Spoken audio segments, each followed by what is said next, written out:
What is up, everybody? Welcome back to another episode of Buffalo Dash. Happy New Year. We made it. We're in 2021, which unfortunately saw the end of Colorado's football season. After that, I don't even kind of want to say humiliating, probably the expected loss to Texas. That's our first thing to talk about, Kieran. I want to get your thoughts on a kind of a sour way to end our very surprising season.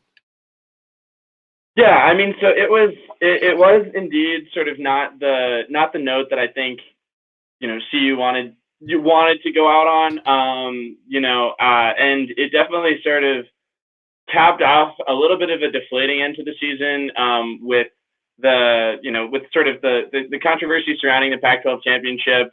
USC playing in it, obviously, then USC not playing in the bowl game, which allowed us to, and then us for a variety of player personnel with a variety of player personnel absences. In addition to the fact that Texas is a very good football team, and it was all but expected that we would be in a bowl game, as serious as the Alamo Bowl, or not as serious, but as big time as the Alamo Bowl against an opponent as legitimate and sort of history, just sort of a storied program as Texas. It was just tough. And I don't think we could have necessarily expected anything, and a whole lot more. I think my hopes were higher than my expectations for sure. But it definitely, it was tough, missing some of the players that, missing Landman, obviously, due to that Achilles injury, missing Vontae due to some, athletic administrative, sort of issues, because he went to go see Visca's game down in Jacksonville or something like that. And so, I mean, tough to see that happen. But I think that, it definitely gives us a positive outlook and a positive baseline to build off of for next year, and sort of a sort of new standard for what we're willing to expect at the very minimum from CU Buffs football, which I think is the positive takeaway from that. But how about yourself? I mean, what are your thoughts sort of coming off that? I'm gonna be honest. I turned it off like halfway through the third quarter, so like this isn't worth watching anymore. And then Brendan Lewis came in, and I was like, okay, now this is worth watching again. So Right. I'll touch on him in a little bit, but yeah, I thought we could have possibly made the game a little closer. It didn't help that we were down a bunch of people. Key guys, Landman, a bunch of people on that D line, Vontae. So it didn't help that we didn't have our full team, and we've seen what a healthy team we've seen what a healthy Buffs team could do, because they won 4 games, and they made a bowl game, and they were there for a reason, and they were a good team this season. But it was obvious that we were just outmatched. That Texas had the better. They had more of their starters. Sam Ellinger proved why he could be a quarterback drafted in this draft. Their running back had an insane game. Todd Herman, 4-0 in bowl games. It's kind of hard to beat, unfortunately. But on the bright side, we finally got to see some Brendan Lewis.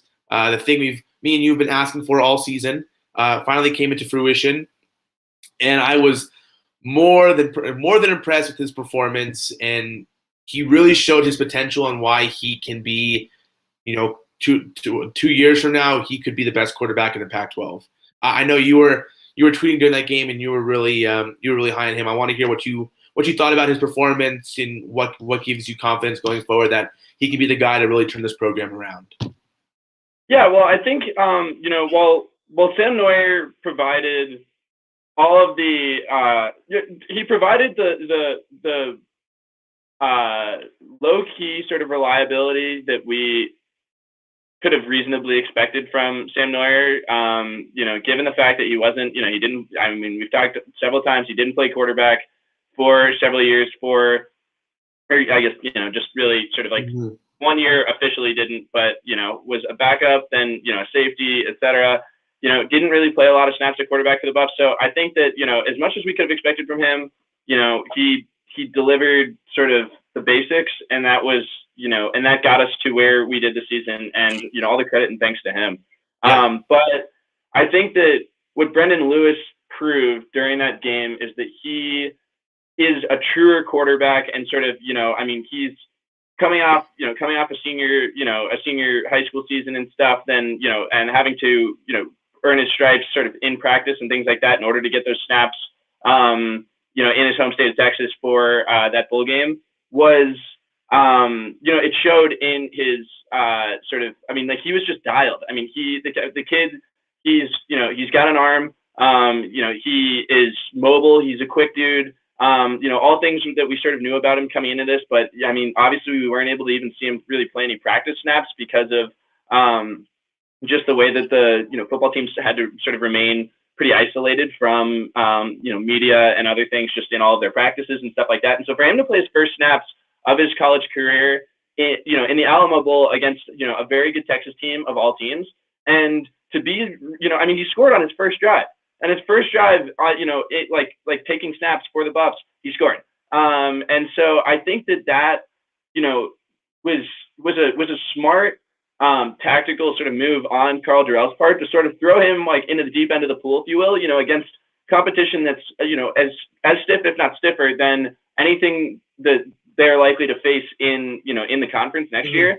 Have him succeed in that capacity, and then be able to then translate that to conference games, next year and stuff. It's going to be like those in conference games next year then are going to seem like a walk in the park compared to the fact that he just, came off of, an Alamo Bowl game against Texas, whatever out of conference games we have scheduled in the fall, early part of the fall next year. And then by the time he's got to deliver for in conference games, it's going to set CU up really, really well. So I think that was, phenomenal planning by Darren Cheverini and Karl Dorrell. I think that, the kid proved that he's a mobile quarterback, that, he can, that he has the capacity to be able to, complete, long throws. He has the capacity to be able to deliver something sort of on a rope if he has to, across the middle. And so I think that those all gave us a lot of reasons to be really, really optimistic about the kind of offensive, firepower that we can bring to the line of scrimmage next season.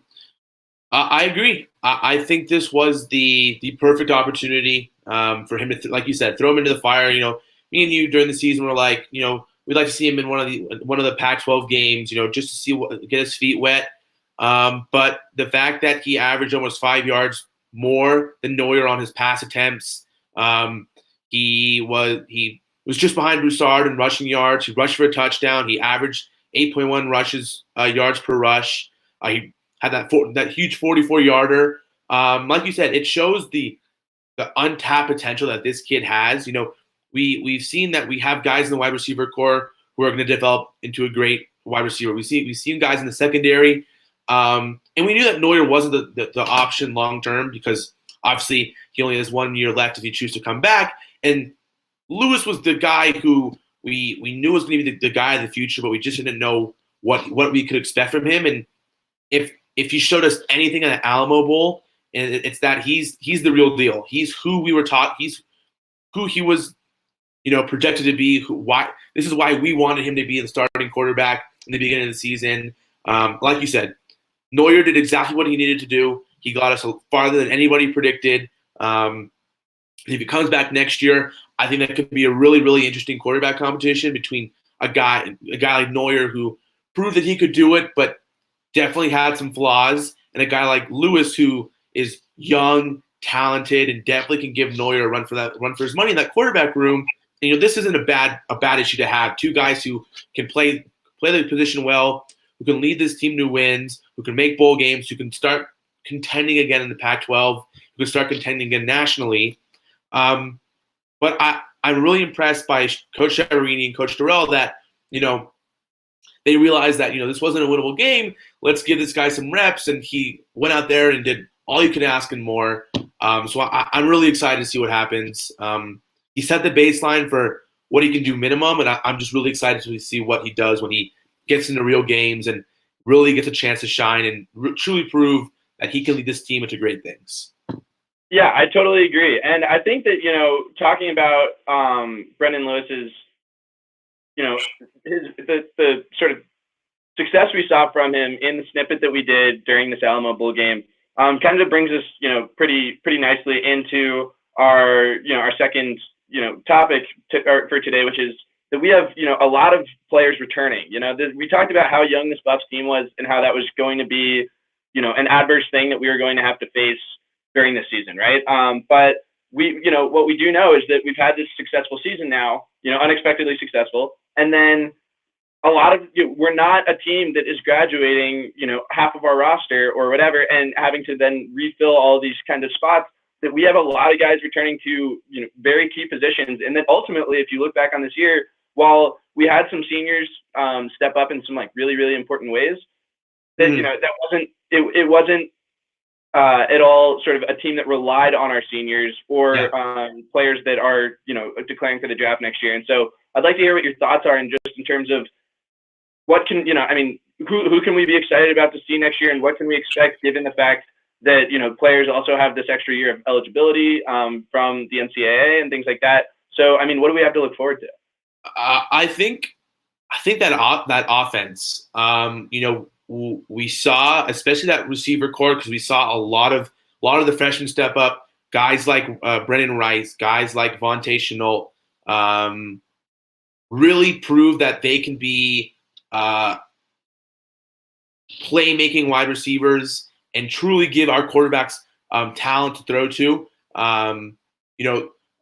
We saw what Brendan Rice had capabilities in that Utah game with that punt return and that screen pass, and a lot of untapped potential there. Vontae Chenault flashed some of his greatness. He's like, you're trying to make the comparison between him and Laviska, and Laviska's just this huge dude who just barrels through people after the catch. But Vontae's that elusive, quicker, kind of lanky wide receiver who's going to beat you down the seam, down the sidelines. So he's really exciting to watch.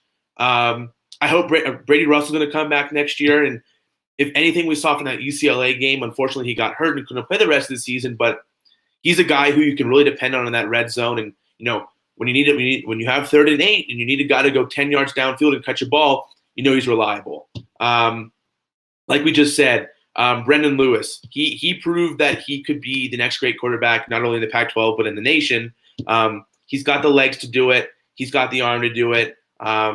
Dare I say his ceiling is like Lamar Jackson, but I don't want to get that far because we saw what a mobile quarterback can do in college, and Lamar absolutely lit it up. So that's definitely interesting to see. I think this defense is kind of hinging upon what happens with a guy like Nate Landman.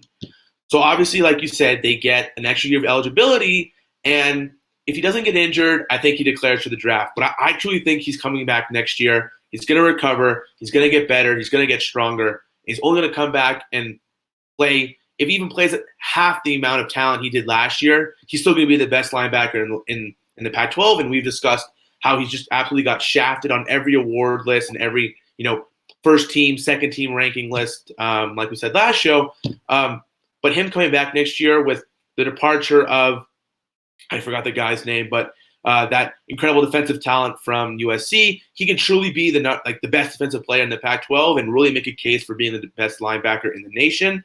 And I think next year gives him an opportunity to kind of prove that while I got injured, I can come back and still produce at the monstrous level he did. And that secondary, like we said, it's really young. They proved at flashes that they can be a lockdown secondary, but they need time, just like how this receiver core needs time, just how like Brendan Lewis needs time. But I expect them to come back next year and produce at not only the same level they produced this year, but higher. So I'm really excited, but I want to hear what you have to think about that.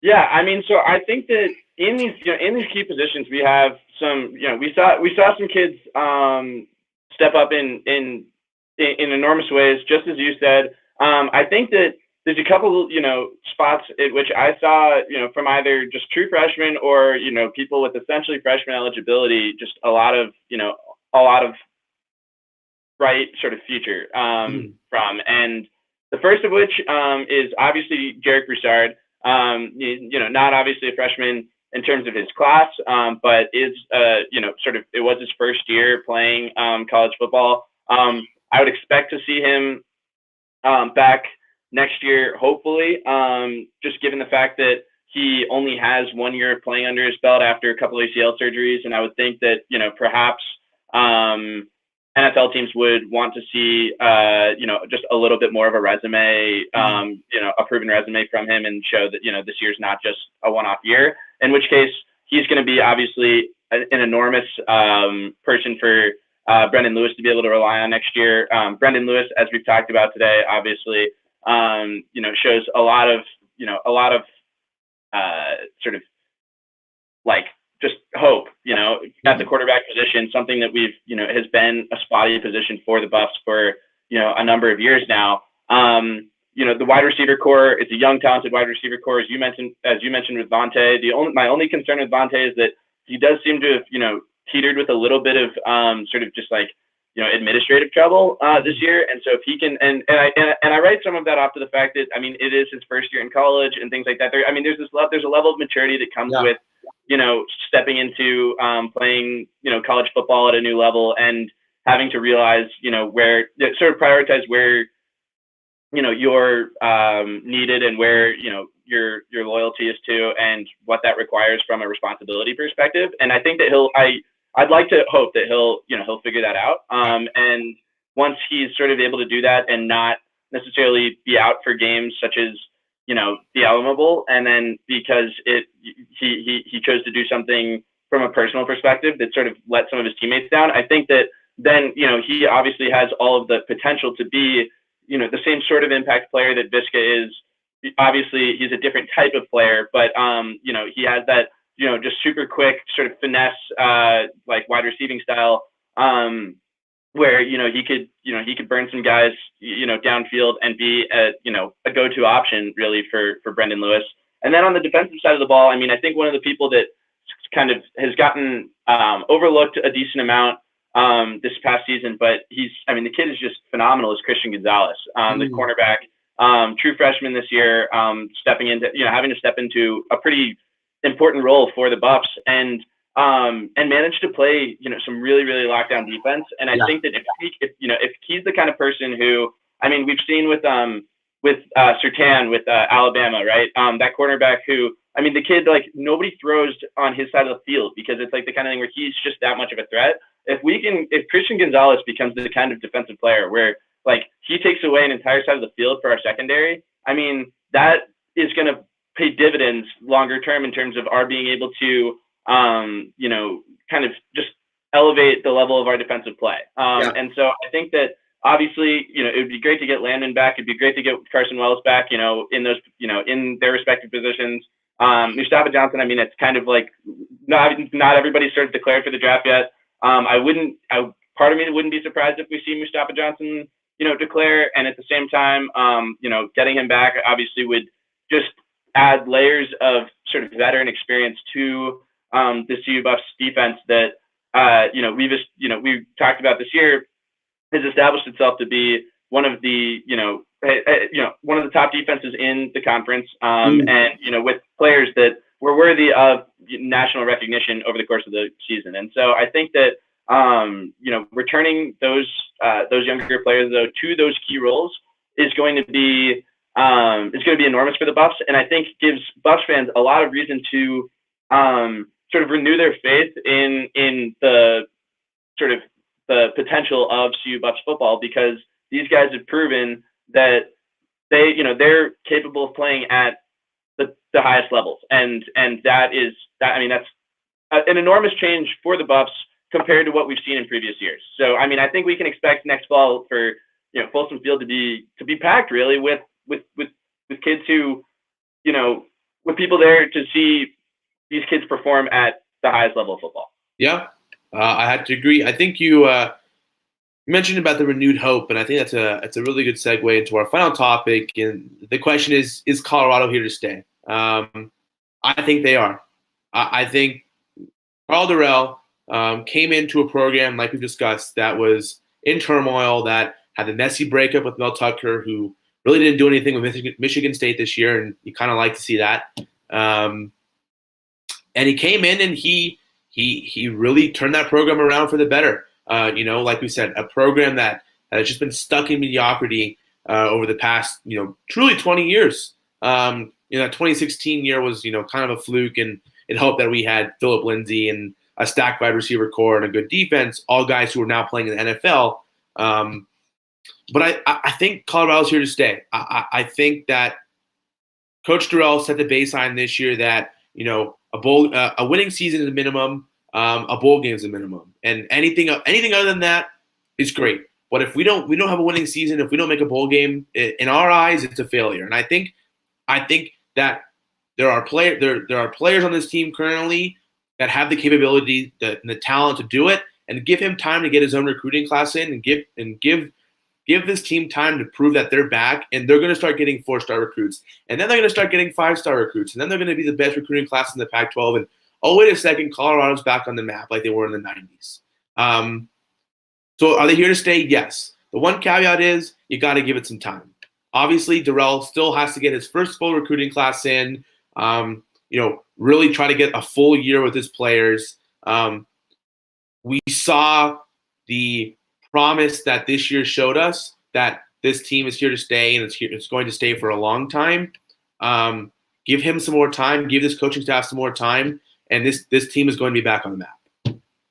I agree. I mean, so Durrell's obviously, he was. I mean, so 2020 is obviously like the year of adversity, right? I mean, for everyone, and not just for the Buffs.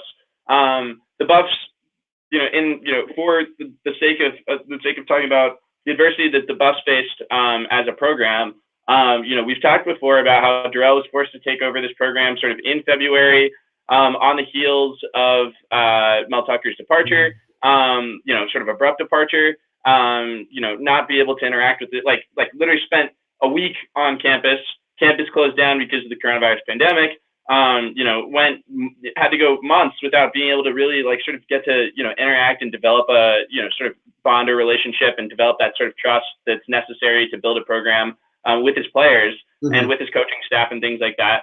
And then, with the late start to the season, all these things, I mean, they managed to have this phenomenal success under circumstances that were entirely more difficult than anything that they've faced in previous seasons, when they showed a lot less sort of, success overall. I think one of the things that we saw this season, obviously it was a little bit shorter, was the fact that they were able to continue to play within themselves and play CU Buffs football, at its best level all the way through the end of the season. I mean, one thing we've seen in previous years, for example, 2 years ago was, it was like after, the sort of the rise is real, things like that, then it was the kind of thing where we started the season off like 4-0, and then we lost every single game. I mean, you know what I mean? It's like we would get off to a decent start, there'd be some hype, and then they just take all the air out of that, and then it sort of just would absolutely lose sort of all excitement and sort of hope in the success of the CU Buffs program.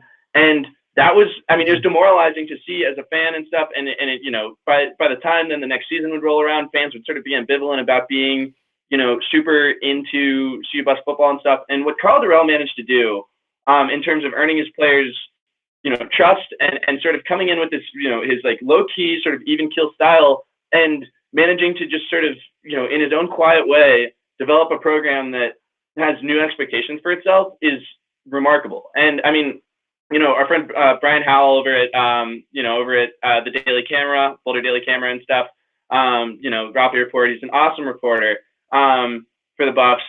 He talked to offensive lineman Will Sherman in a recent article, and Will Sherman talked about how while he's declaring for the draft, he mentioned how the team has really totally bought into Karl Dorrell, and that in a way that they haven't bought into other coaches, and that he sees that as a major, major positive going, forward for the long term. And I think as CU is able to string together not one season like we had this year, but 2, 3, 4, that the brand name that we've talked about that sort of CU's been lacking as a program is going to become elevated and is going to sort of be relevant again, as you mentioned. And then, it's the kind of thing where there is this sort of political aspect of college football where, in terms of rankings or in terms of, who gets selected for the college football playoff, things like that, that it does kind of become this deal where it's like, yeah, but who do we know, even if they had, a really bad conference championship game, is still a team good enough worthy of we're willing to trust their abilities in the college football playoff, what happened with Notre Dame, right? Because they're a storied program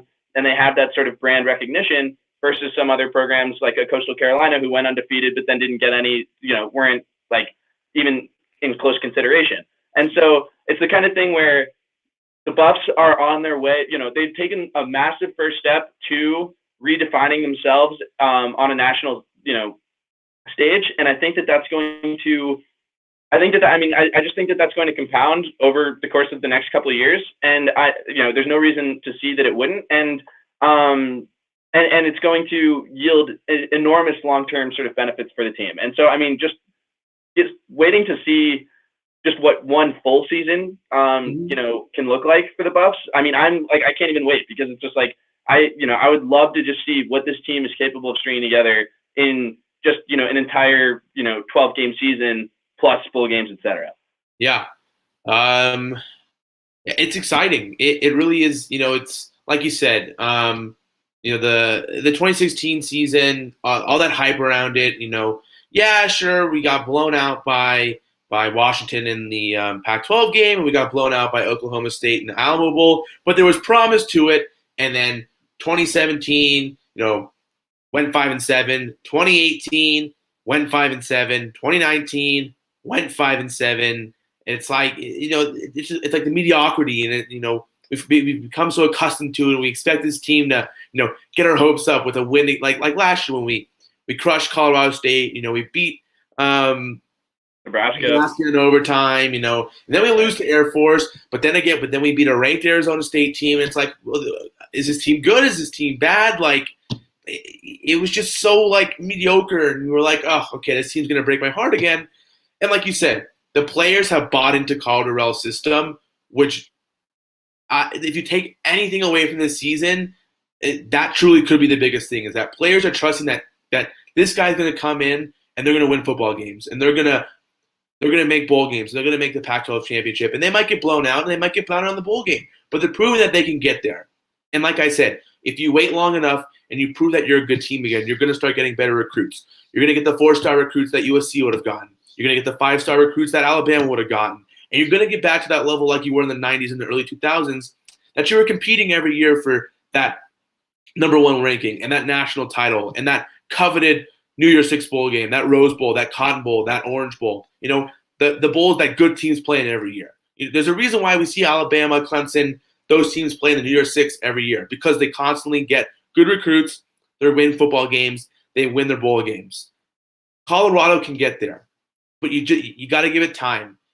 But the fact that people are buying into Carl Durrell's system and the players are trusting him that he's going to come in and he's going to change the culture and he's going to win them football games and he's going to get the talent and he's going to surround them with the supporting cast to win those games is really gives me a lot of confidence. Like you said, that we're going to get back there, that we're going to contend for the Pac-12 title every year. We're going to win it, and we're going to make that New Year's Six bowl.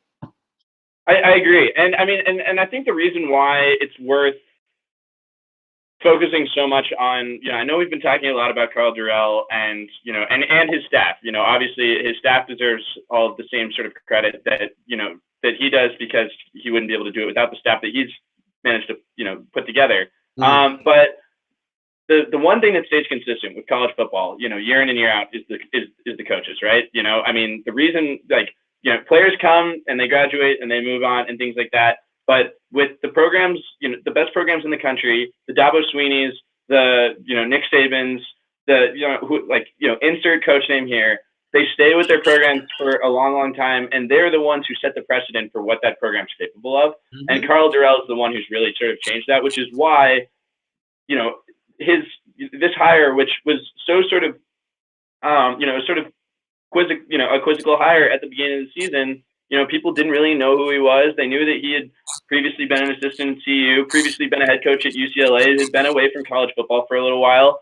That it's proven to be a really, really awesome hire by Rick George and the Colorado Athletic Department. And and so that's why it's worth just really paying attention to the fact that this coach is really now the face of the CU program, no matter who his player personnel is. And that he, has managed to make this enormous change. And I think that it's going to just continue to yield, sort of longer term success, and that CU fans can be sort of fully bought into CU football in a new way that they hadn't been previously. Yeah, it's exciting to see. I'm really looking forward to seeing what happens over the course of the year. Who decides to stay? Who decides to go? We got a decent recruiting class coming in, so it's going to be an exciting few months leading up to that summer camp. And before we know it, fall will be here, and hopefully by then we'll be able to get back in Folsom and rooting this team on. But with that, Kieran and I want to thank you so much, as always, for coming to another episode. The usuals, follow us on the socials, Twitter, TikTok, Instagram, Facebook. Follow the YouTube channel at Dashboards TV. Check out the website, dashboards.tv. Check out Sports Pac 12 as always. And next week we will be starting to transition into more of a basketball focused show, just because it's basketball season. Colorado's good. We got plenty to talk about, but until then, we'll see you later. As always, let's go Buffs.